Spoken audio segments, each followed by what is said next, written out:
بسم اللہ۔ پرانے وقت کا ایک واقعہ میں آپ کو سناتی ہوں۔ کبھی پرانے وقت میں لوگ کم بولتے تھے مگر ان کا اختیار زیادہ ہوتا تھا۔ روایت ملتی ہے کہ ایک بزرگ تھے، بہت غریب لیکن دل کے بہت امیر۔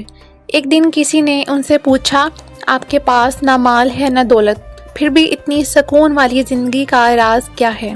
بزرگ مسکرا کر بولے، ہم نے اپنی خواہشوں کو اللہ کے حوالے کر دیا ہے اور اللہ نے ہماری زندگی کو سکون کے حوالے کر دیا۔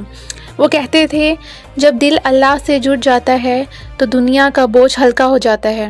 آج ہم دیکھتے ہیں سب کچھ ہوتے ہوئے بھی سکون نہیں ہوتا۔ کیوں؟ اس لیے کہ پہلے لوگ کم چیزوں میں شکر کرتے تھے اور آج ہم بہت چیزوں میں بھی شکایت کرتے ہیں۔ پہلا وقت تھا جب لوگ گناہ سے ڈرتے تھے اور آج کا وقت ہے جب گناہ کو نارمل سمجھا جاتا ہے۔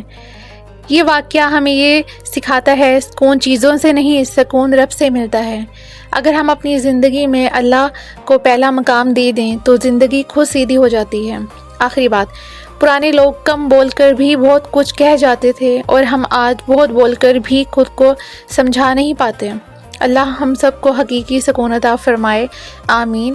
میرا یہ میسیج آگے شیئر کریں، ویڈیو اچھی لگی ہے تو لائک، شیئر اور سبسکرائب کر دیجئے۔ اللہ حافظ۔